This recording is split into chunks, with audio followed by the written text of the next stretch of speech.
చాలా రోజులు అయిపోయింది చేయక వాయిస్ రాకపోతే క్షమించండి, బట్ మిమిక్రీ అని గుర్తించండి. Okay sir. మామూలుగా మన ఉప్పు కప్పురపు పద్యం చంద్రబాబు నాయుడు గారు చెప్తే ఎలా ఉంటుంది?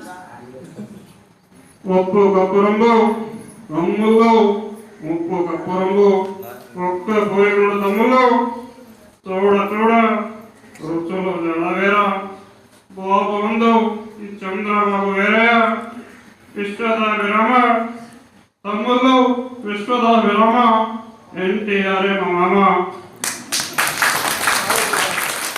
తర్వాత ఇదే పద్యాన్ని స్వర్గీయ వైఎస్ రాజశేఖర రెడ్డి చెప్తారు.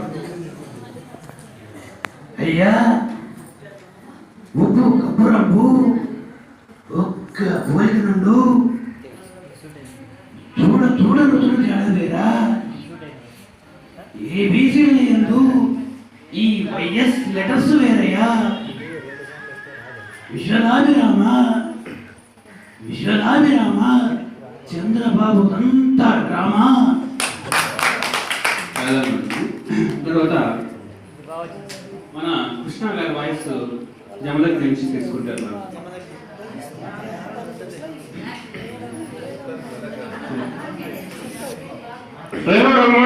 తెలిసిన ఏ జమలకి కందెల వేసిన ఒక్కసారి ఆకే మిగిలిన భస్మం ఆకే జమలకి అడ్డపెడుతుందా?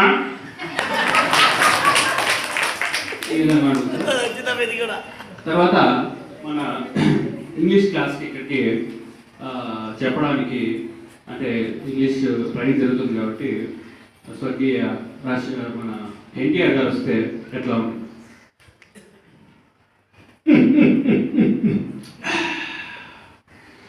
నా తునవింటి సోదరులకు సోదరీమణులకు వందనం అభివందనం.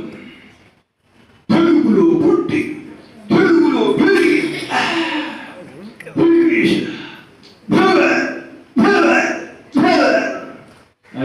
సార్. తర్వాత మన ఆయన కుమారుడు బాలకృష్ణ గారు చెప్తారు. అది అవురులో నాన్నగారు తెలుగు చాలా గౌరవించారు, వారి ఏదో చెప్తే దమిడి దిమిడే. తర్వాత మన ఆర్పి గారు శివ పట్టుబట్టి శోభన్ బాబు గారిని తీసుకొచ్చారు. ఆయన శోభన్ బాబు గారు శివ శివ శివ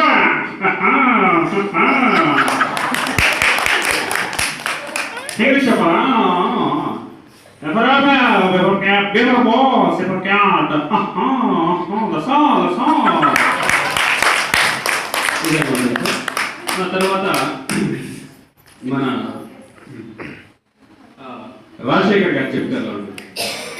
ఏదో వాసి మర్చిపోయినా. ఓకే, రాజశేఖర్ గారు చెప్తారు. ఏమి జీవిత ఏమి చెప్పాలి? ఇంగ్లీష్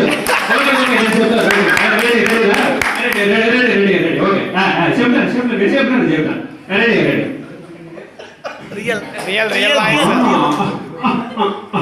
నాకు తెలుసు మీరు అడుగుతారని, నాకు తెలుసు కానీ నాకు ఇంగ్లీష్ రాదు. Thank you.